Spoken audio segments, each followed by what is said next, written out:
There's some discrepancies on there. Would you like to explain that? How did you make such a big mistake on it? So you used for asking me anything.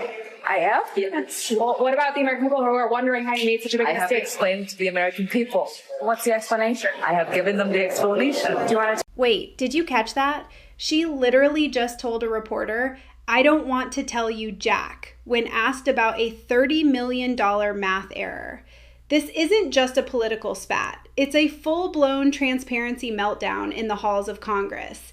You need to see how this ends. Americans who say that the moon landing was faked back in 1969. Sarah Seidner off on the side laughing. More Americans say that the moon landing was fake back in 1969 than actually approve of the job that Congress is doing right now at 10%.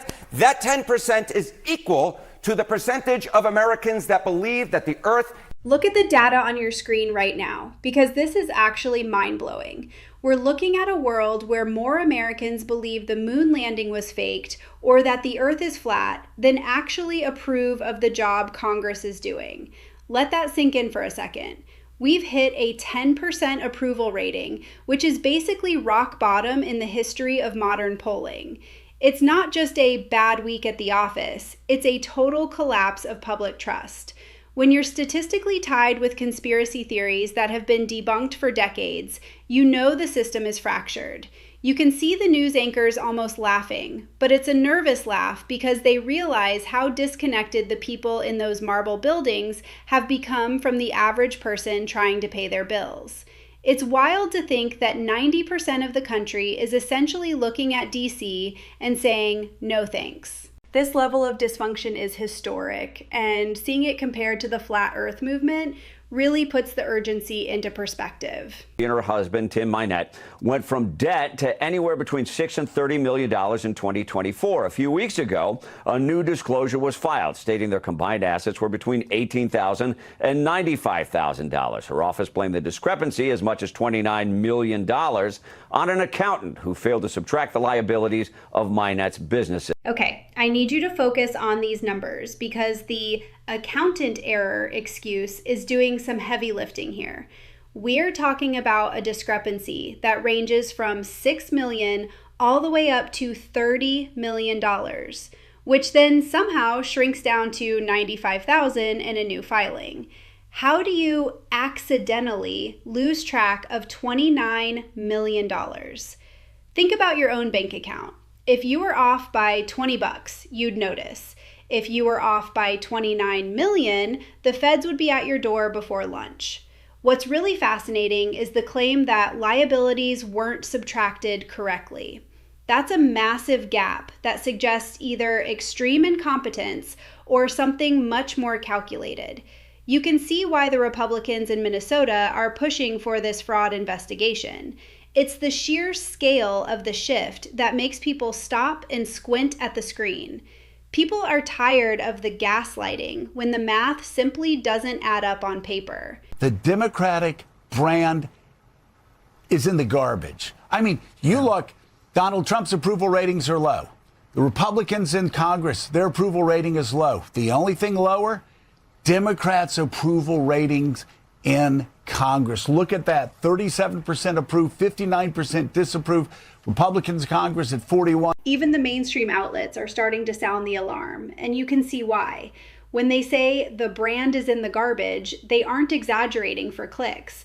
The numbers for the Democratic leadership are hitting lows that haven't been seen in years.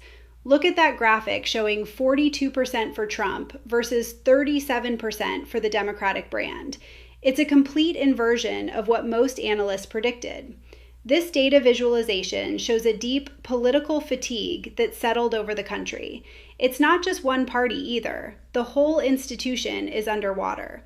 But for a party that currently holds the White House, seeing these specific numbers on a traditionally friendly network like this is a massive red flag. It's like the public is sending a giant, unreliable signal to everyone in leadership. You can feel the shift in the way these anchors are talking. They're moving from defense to just pure shock at how fast the floor is falling out. Government, can you? Well, I get that, I guess, but that's the Democrats. They shut the government down 42 days in the fall. Now it's 60-some days in the spring. understand the Democrats' plan when it comes to, because they don't want to fund ICE, but understand what they've done. They first, for 4 years, they let in 10 million illegal migrants. Then they create sanctuary jurisdictions, which make it tough to remove those migrants when they commit another crime. And now they say, check out the framing here. You've got veteran politicians trying to explain away an 86% disapproval rating by calling democracy messy or citing Churchill. It's a classic deflection tactic. Instead of addressing the specific issues, like why they won't ban stock trading for members or how these $1 million errors happen, they lean into the "it's a cumbersome process" narrative. But the public isn't buying it anymore. People don't think it's just messy. They think it's fundamentally broken. Notice how the conversation shifts to blaming the other side immediately. It's a loop of "they shut the government down" versus "no, they did."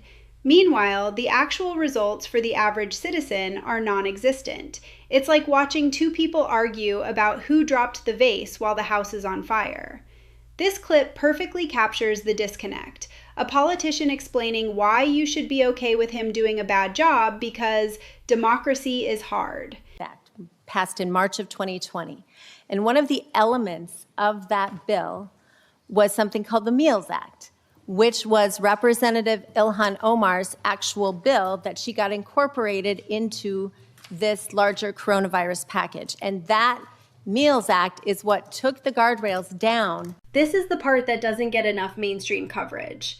They're discussing how specific legislation, like the Meals Act, actually removed the guardrails that were supposed to prevent fraud in school nutrition programs.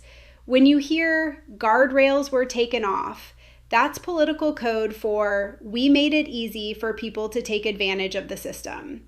It's a devastating admission in a public hearing. We aren't just talking about a few missing dollars. We're talking about systemic vulnerabilities that were built into the laws themselves. It highlights why that Minnesota committee is so frustrated. They sent letters, they left voicemails, and they got zero response.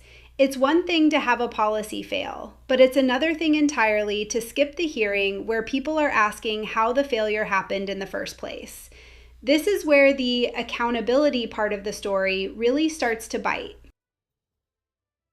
DC is spiraling, and we're just getting started. Hit that follow button so you don't miss the next update.